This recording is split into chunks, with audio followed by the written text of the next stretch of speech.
What's going on, guys? It's Manny from Vegan Rock Climbing. Welcome back to the channel. In today's episode I want to examine one of the most powerful training strategies that we have, that we can use to achieve a new peak, a new high point in our climbing performance.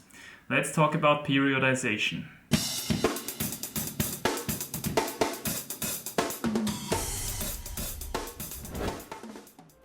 I will divide this video into three parts. First of all, I'm going to explain what periodization actually is, just to have some basics covered.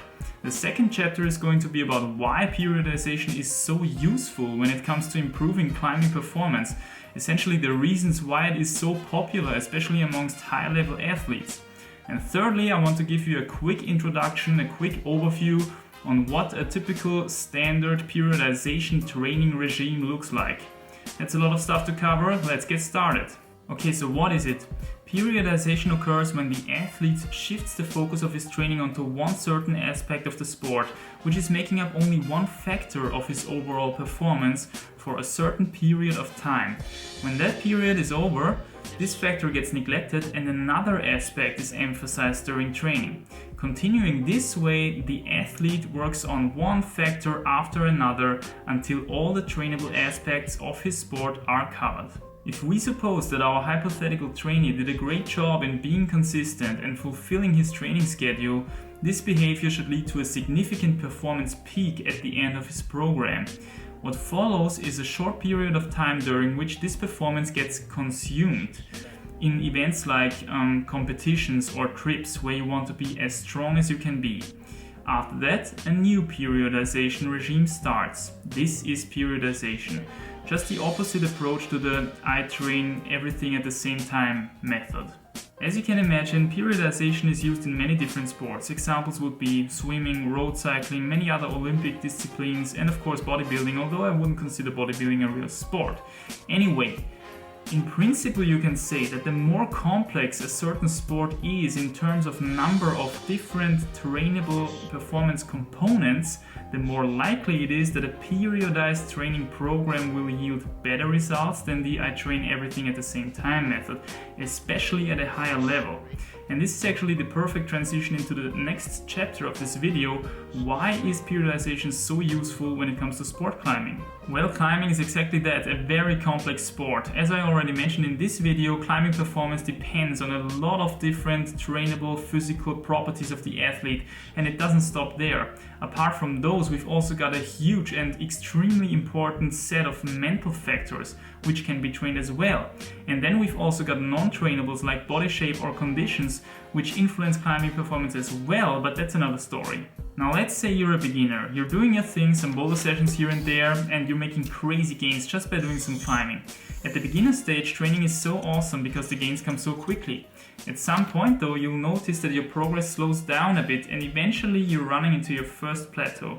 Then you discover all these devices for climbing specific training like the hangboard, the campus board, the rings maybe, and you start incorporating them into your training. Now you've created a new stimulus and your body is progressing really fast again. However, if you're already training all the specifics like finger strength, contact strength, explosiveness, upper body strength, core strength, aerobic endurance, power endurance, you'll notice that you're running into a plateau again. The reason for that is that you have to cover so many different aspects that you can't really focus on one thing anymore. At least not enough to set an adequate stimulus for your body to adapt to. Remember, you have to make rest days as well at some point.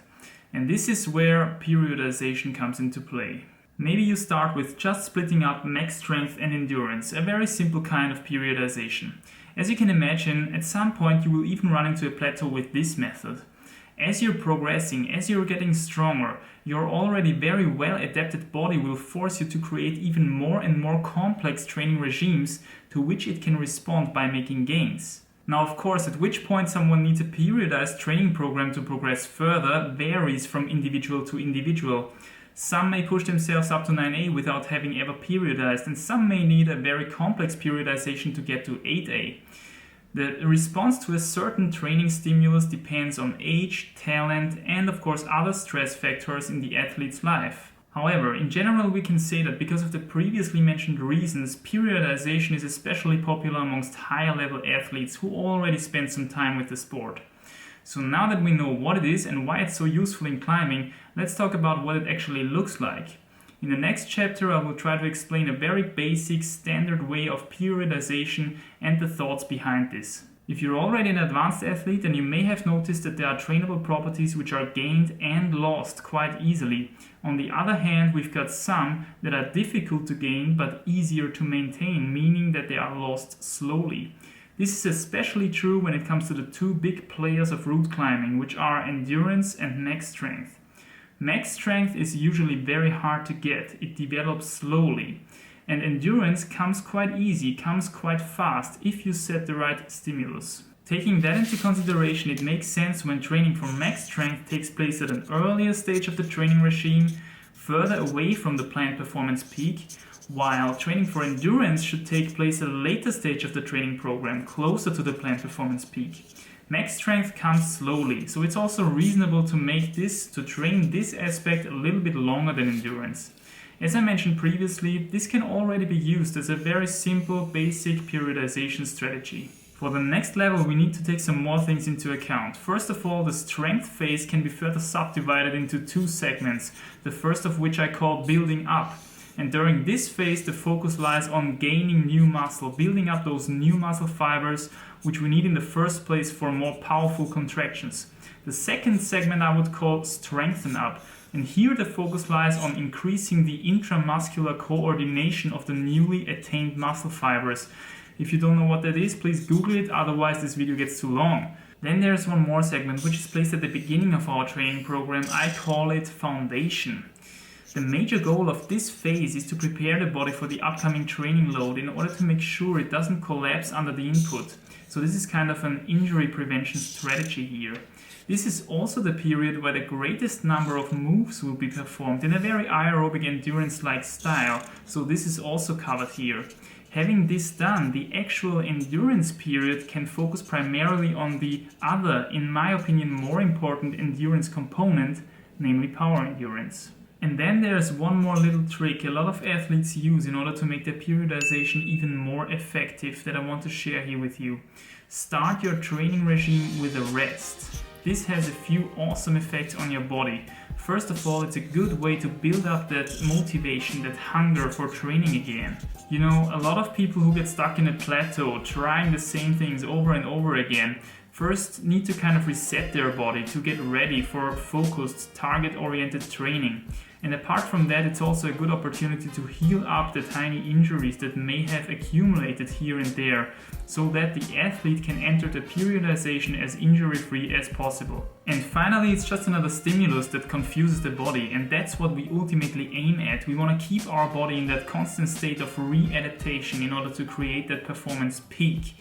In terms of duration, anything between 1 and 2 weeks of rest would seem reasonable to me, otherwise it's just getting too long. So here we have it, a conventionally designed periodized training program, starting with a rest followed by creating a solid foundation. Next in line we've got max strength with its two divisions of gaining muscle and strengthening it up. And finally we've got a solid power endurance segment, during which we can also start to get back into the outdoor projects a bit, making some hard goals there to set an additional power endurance stimulus. And ultimately we've got the peak, sending hard projects and winning the competitions, feeling great. Please don't forget that I've demonstrated a training program for route climbers here. A strategy for bouldering looks a bit different. Also keep in mind that this covers only one part of the year.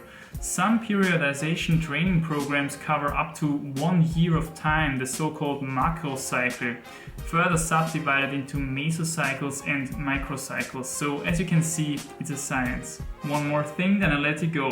Keep in mind that periodized training aims at creating a distinct phase of high performance whose duration is limited. This implies the major downside of periodization.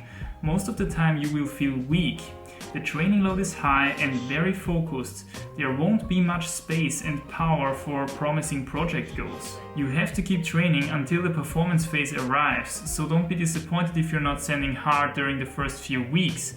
Be patient and consistent, stick to the program, and eventually it will pay off. And with these thoughts, I would like to end this very long episode. Actually, I don't know how long it's gonna be because I still haven't edited this stuff, but I think it's gonna be a long one. Anyway, as always, if you got something from this video, please don't forget to leave a like, it helps a lot. Share it with a friend who's interested in some proper training for climbing. And please don't forget to share your comments and criticisms in the comment section down below. Thank you guys so much for watching this to the very end. Stay strong and see you soon. Bye.